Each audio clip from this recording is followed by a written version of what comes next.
Hello and welcome to Business 24. My name is Omobolanle Adeshuyi. Today on the program, we will be focusing on President Buhari's tax regime and its impact on Nigeria's business environment. Now, since coming to office in 2015, the Buhari administration has introduced policies that have resulted in Nigerians paying more for some services. The administration has set its policy thrust around reviving the economy, fighting corruption, and combating insecurity. Though it has achieved some and fallen short of most of its promises, but more Nigerians have felt the pinch of its economic policies. In the 2020 Finance Bill, there are over 50 taxes and levies collected by the federal, state, and local government, leading to multiple taxation. In addition to the excess of taxes and levies in Nigeria, it is more worrisome where different taxes or levies on the same income or profit base is imposed by federal, state, and local government tax authorities.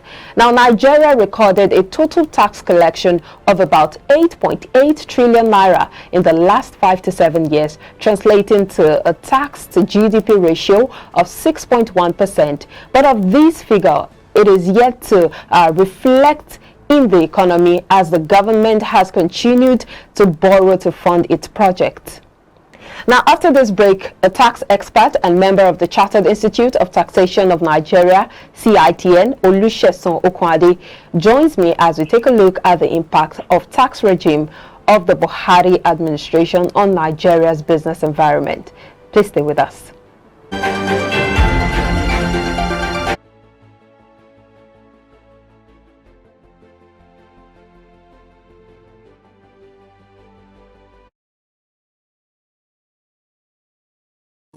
Swift Dry Cleaners. Clean wash, quick delivery. Mama, you're coming to Lagos. Banga. Baby, Mama just called me now. She's coming to see you. She asked me to tell you to make banga soup for her. And she's close to the house. Oh. How do you expect me to prepare banga in just few minutes? I have a solution for you. Really? Mm-hmm.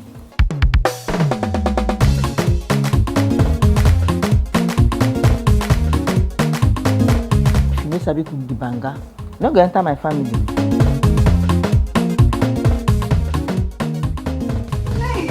Pali banga is used in making other exotic dishes such as banga jollof rice, banga efo riro, banga asaro or yam porridge, banga egusi, and many more. Pali banga is easy to open, no preservatives, no cholesterol, and no coloring. Approved by NAFDAC. Manufactured by Pali Agro Products Limited. Available in all leading stores and supermarkets nationwide. Pali banga, natural palm fruit extracts for tasty African cuisine.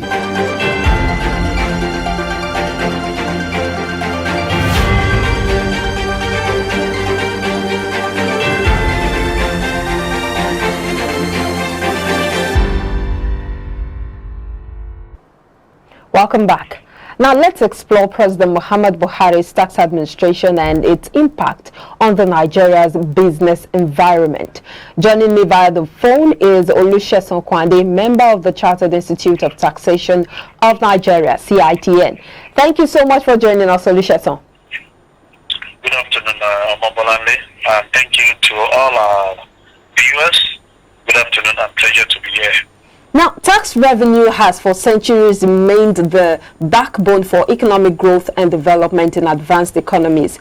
However, in Nigeria's situation, it is completely different, a country with one of the lowest tax to GDP ratios in the world. Now, analysts have said that Nigeria's tax potential is currently underutilized. What do you make of this reality? Thank you very much. It's a very germane topic, considering the fact that tax plays a major role in the revenue of any economy, critically for Africa like us.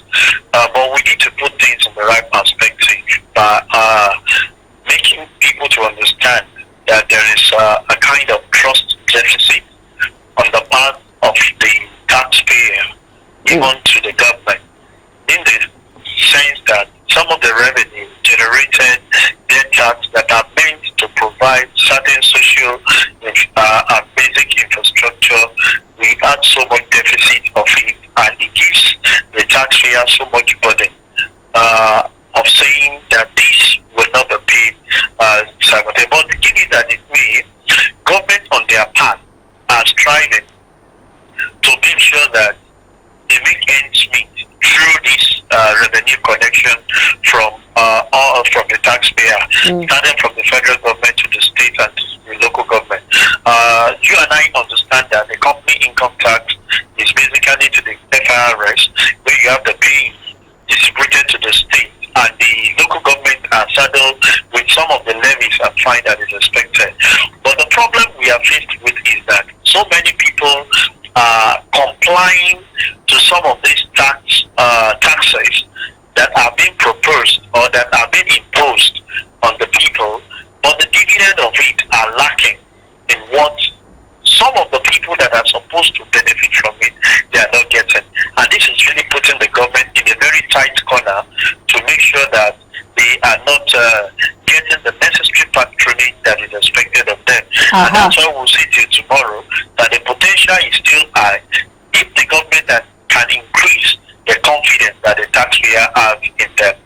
So how do you think the government can go about this? Because you talked about trust deficit, the fact that taxpayers are not seeing the dividend of the tax they are paying. How do we bridge this gap? Yeah, first and foremost, if you look at the tax administration, the Federal Inland Revenue recently did something that is very interesting to make sure that the administration of tax is easier for collection by the introduction of the tax promax. This you can do at the comfort of your home. You can log in certain things even as you make your monthly returns. That's the first step. People having that understanding of them being able to pay their tax with ease. That one, they are improving on it. Like we said, there is no hiding place for anybody, because majority of these things that you need to do is interrelated with some other things that has to do with your bank. As you log in your returns on monthly basis, it's being synchronized by your activities that will get another thing. That's the first step, which we believe will assist. But the other areas are when you pay tax, it's give and take. And when we say give and take, when I pay tax, what do I get in dividend? I'm supposed to enjoy some basic amenities like road infrastructure, of which you can see of late that the federal government through FIRS are having an handshake with certain organization in providing tax credit for the renovation of road. This was done last year with Dangote in rehabilitating the road between Oshodi Apapa Oshodi Expressway to Yagowolo. They did the same thing for Lokoja Obajana. But this is just a tip of the iceberg of what the citizens expect from them. Because if you are paying tax, you expect that you have good road networks for you to be able to make delivery of some of those things, and you'll be encouraged to do more. Let me give you a typical example for state. During the administration of Raji Fashola and Dr. Abode, you discovered that the compliance on the level of people, that was when Fowler was with the NRS chairman. The compliance level of the people of Lagos was high because there was dividend for democracy. You could see the results. You discovered that there was dividend for democracy in the sense that taxpayers, everywhere you go, you see an emblem, taxpayers' money working, this and that. But if government can improve on the infrastructure that some of the people that are paying these taxes are making available. Come to think about it also, power. An average company that pays huge tax relies solely on alternative power supply, which shouldn't be. They expect that certain infrastructure must be put in place. And these are the deficits that we are talking about that is deterring some of those that are supposed to be paying this tax that they are doing. So that's just the problem. If you can close the gap a bit and people start having benefit of some of the taxes that they pay, then definitely the level of compliance will increase and the revenue level will increase. Well said. But one of the major challenges bedeviling businesses in Nigeria is also the plethora of taxes and levies, the issue of multiple taxation, and for the umpteenth time, it has become a significant contributor to poor ranking of Nigeria on the World Ease of Doing Business Index. Now, currently, Nigeria ranked 131 among 190 economies in the ease of doing business, according to the latest World Bank annual ratings. The rank of Nigeria improved to 131 in 2019, that's from 146 in 2018. However, it is still a long walk to freedom. How can the issue of multiple taxation be solved? Yeah, I think we need to first start with enlightening and educating our people what is expected of them to pay to the federal government, what is expected to the state, and what is expected to the local government. And in the process of discerning some of these things, you discover that when you are enlightened and you know the things that is expected of you and the people to pay to, you won't be able to challenge the concerned authority. What I have observed in my practice over time is that certain set of people does not even know what is expected to be paid to a certain level. So people hide under their ignorance and capitalize on it to explore what is expected of them. Whose responsibility is it to enlighten and sensitize the people? Yeah, the revenue agency, FRS, the state internal revenue, and possibly the local government. But at the same time, it's a give and take stuff. Some of these enlightenment are we ready to just buy into it because of what I said at the beginning of it, which is trust deficit. Most people are not even ready to learn maybe one or two things, and then for corporate organization, that's why you see so many people trying as much as possible to engage consultants in interfacing between them and some of the people, because the trust deficit does not even want them to do it all the time, because they feel there are several ways that you need to do, and people are not just straightforward about it. But I think the FRS on their part are coming out by making sure that some of this process are becoming seamless. Human interference has been a major role in what we have been doing before, but with the advent of this tax probe act introduced by FRS, we discover that things are being done easily.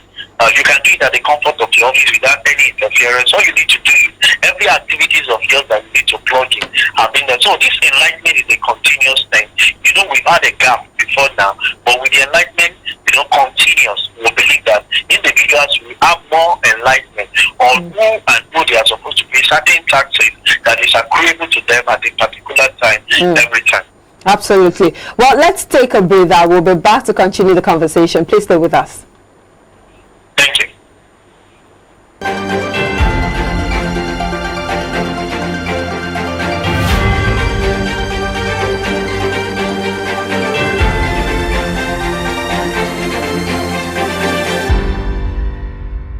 Swift Dry Cleaners Limited, professional dry cleaners, best in dry cleaning and laundry services that meets the needs of our consumers. Yeah, Swift Dry Cleaners Limited. Swift Dry Cleaners Limited. Swift Dry Cleaners Limited. Swift Dry Cleaners Limited. Yeah, for clean wash and quick delivery. Yeah, Swift Dry Cleaners Limited. Swift Dry Cleaners Limited. Swift Dry Cleaners Limited. Swift Dry Cleaners Limited. For clean wash and quick delivery. Ooh. Swift Dry Cleaners. Clean wash, quick delivery.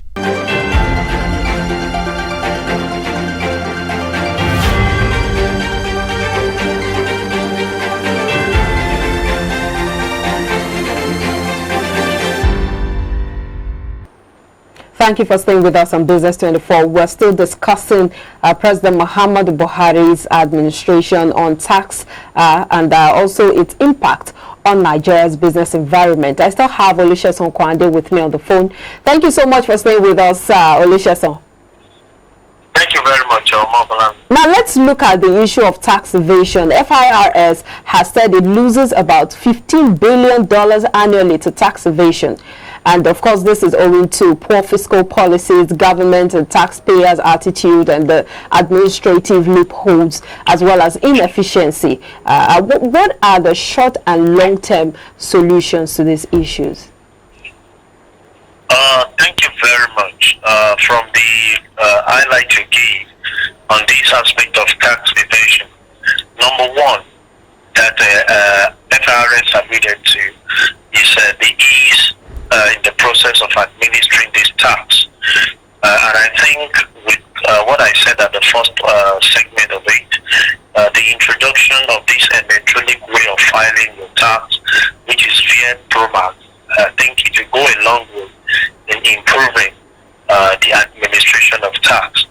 The second of it is the aspect of people having this deep commitment in seeing that the value for the taxes they are paying is translated to what they see in the environment.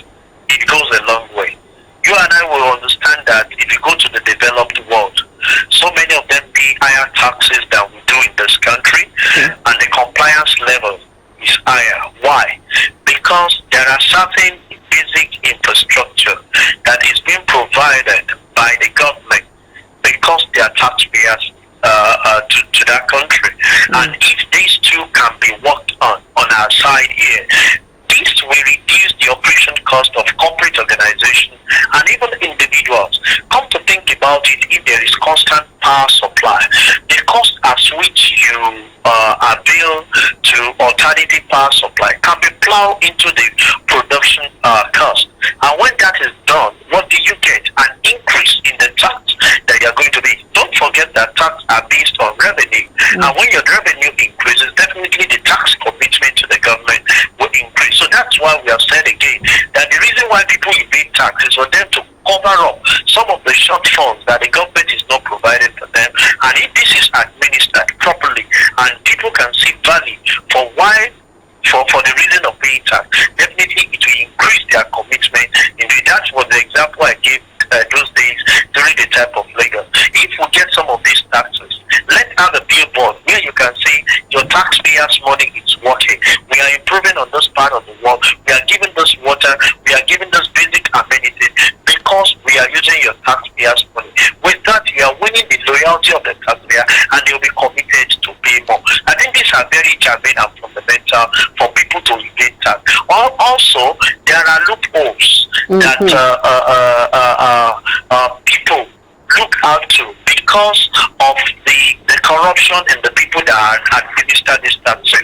But I believe with the improved administrative way of collecting some of these tax, this will be discouraged and definitely will get more revenue even to the federal government. I was also going to touch on the fact that a lot of people have been calling for the government to spread the tax net, because we see even the big wigs in the economy not wanting to pay taxes. Yeah, you see, the big wigs are not willing to pay taxes. The function of the administrative, and we have said this time to that number that how many of those that are culpable are being brought to justice is the deficiency on the part of our judiciary system, because they feel that those that are higher, but it's not only the area of tax. Even when you talk about the port authority, so many people bring big vehicles and they evade the duties that they are supposed to pay because they know who is who. Until we put a system in place, it's an institutional failure, which we must definitely improve upon to make sure that irrespective of who you are, transaction should be carried out the way it is. And that's what brought me to the other side, that until we remove the human element that is being interfaced in such a way that most of your transactions, you see, now we have things that are related. Your BVN can expose us to some of the transactions that you have carried out, even as a corporate organization or as an individual. And from there, we can find out what are equitable as gifts, what are the things that you brought in as your income, and we tax you on it. And it's not a function of because you know the chairman or because you know somebody high up there. You have to evade it until we come to that level at which we make sure that those that are supposed to pay tax pay what is agreeable to them, and we take away the human factor of man no we may not be and also bringing perpetrators to book, because that is very important. There's a tax law that has to be obeyed. Of course, and that's where the judiciary arms of the three arms of government needs to play a major role.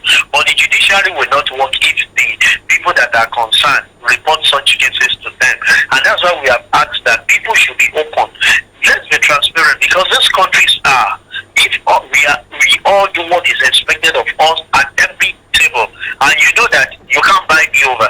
Definitely, you do what is needful. And once you bring one or two things to two people to justice about what is obtainable in tax, look at what happened with Trump. You could not miss it out because there is a system that can stop it, irrespective of whatever you need to do oversee that. So we should put the right thing in the right perspective, even as a nation, and make sure that those that are culpable are punished under the law. This will serve as deterrent to anyone who decide to evade tax. Now, there have been mounting calls for an increase in tax exemptions, especially for startups and small businesses. How much impact do you think this will have on SME development, and that's if it's implemented? Yeah, I think people advocating for increase in tax by the startup is wrong. You and I understand the policy that the federal government brought to bear for the startup business. You know, if you have a business below 25 million, you are exempted from paying taxes. So these are some of the things to ease the process of the startup business, because the most problematic area is to start up. If you are able to pick up, as soon as you cross the threshold of 25 million, you are not able to pay some of these taxes that is enjoyable. So I think people yearning that they should do, this is not something that we need at this point in time. There are other taxes that these people can pay. You have your tax that you need to pay to the PE that is expected of you to pay to the state. You have certain levies. So those states you will still fulfill. But the one that has to go to the federal government, you might be eluding it because of the provision on the ease of doing business. So I think it's something that should still be encouraged, so that our startup, the SMS, the small medium enterprise can grow. And as they grow and they progress, they cross the bar of the 25 million, and definitely they will be in the hands of the people that will be contributing value. Because we need to increase the basis at which we work. People, the level of unemployment is high, and if you don't increase the level of the SMEs that we have, then we are not going anywhere, because they take more than 60% of the, not the big ones, the multinational have just less than 10%, but the SMEs take up to 60%, and if those sectors are not growing, there is no how we can have an economic growth or economic development as a nation. Now, let's talk about the finance bill that is before the National Assembly as we speak. Some experts are optimistic about the bill being a step in the right direction, and also showing that Nigeria is open for business. Now, some of the gains expected from the bill, when passed, are improved domestic revenue mobilization, accelerated international tax reforms to enhance the taxation of non-resident individuals and companies, and also implementation of financial sector reforms to support ongoing capital reforms, as well as enhancing trust in real estate investment. There's also the option of recapitalization of insurance companies. What are the benefits, or how do you see, what are your expectations of this bill that is currently in the House? Yeah, if you have a story of from 2019, the Finance Act, to 2020, and it's been an improvement. Don't forget that before we came to bear in 2019, this is an act that has actually been abandoned for over 20 years. And coming here, we have been saying that things have actually been put in the right perspective. One of the very catchy areas to me is the empowerment of the FIRS, being able to access the CID on turnover of foreign digital companies, that are transmitting or emitting or receiving signal, within the country.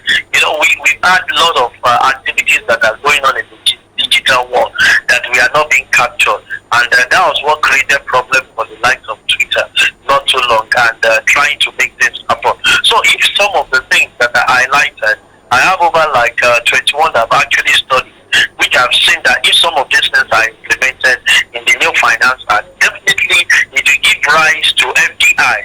People will now know that at least we are putting the right administrative sense into taxation that is expected to make a business to grow. Because one of the problems we've been having is policy somersaulting. So you have it this time and the other time it's not. But with this finance administration, it's been straightening out the thing and people are having more confidence. The only other aspect that we need is the political will to make sure that most of the revenue being generated are used in the development of infrastructure for businesses to grow in those areas. But it's a step in the right direction if we study some of those things that we have in the new finance act. It's going to add value to business and definitely make sure that the business, the economy grow even in the country. So in wrapping up, are there chances that these options or these aspects of the bill would be implemented if it becomes law? Because of course there are so many laws that are not being implemented in the country. Yeah, the challenge we've always been having, like I said in a particular forum that I was this morning, is that Nigeria has the best policy worldwide. The only problem we have is the area of implementation. And I think this administration is trying in making sure that some of these things are implemented. It's not about the government saying, oh, you and I have a part to play in making sure that we disobey anytime there are defaulters that we know of. It may sound very odd, but that's the way we need to go about it. Because if somebody that is very close to you is doing something that will affect your generation of one, what stops you of raising the alarm and blowing the whistle? So it's a two things. It's not about the government alone, but we the citizens too on our part should take up the responsibility in making sure that some designated areas where people that are not doing the right thing, we can whistle are there.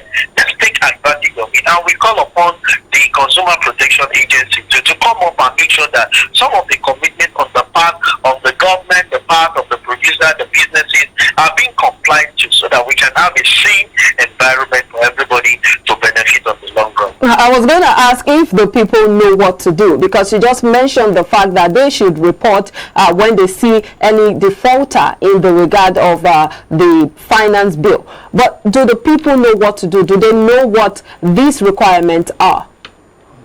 Yeah, everybody knows what to do. If you go to some of these agencies, there are areas where you can drop some of your complaints. But individual will tell you that the problem is, do they act on them? But I keep saying, whether they act on it or they don't act on it, can you lodge your complaint? Somebody somewhere, we know that people are watching and they're taking note of it. Even when it's not being acted upon, by the time you disobey, even there are some that goes via social media now, and people are actually watching it. Those days, you can decide to just do whatever you like. But because people know that within a GP, if anything goes wrong, social media will pick you up. Even though it's not a valid area where you pass some of these things, I still encourage the media that when you go to some of these agencies and you see things that are wrong, those they are boxes where they keep there, you should put suggestions and put those things. File it in there, let people know the area where you can win. Even though it is social media, the truth of the matter is, have your facts at hand. Because most of the time, we spread fake news. Okay, we'll just leave it there. Faster than any other thing. Thank you so much. It's been a robust conversation with you, Olusegun Okoade, member of the Chartered Institute of Taxation of Nigeria, CITN. Thank you so much for your time on Business 24 this afternoon. All right, this is where we will be drawing the curtains on Business 24. Thank you so much for watching. I am Omobolanle Adesuyi. It's bye for now.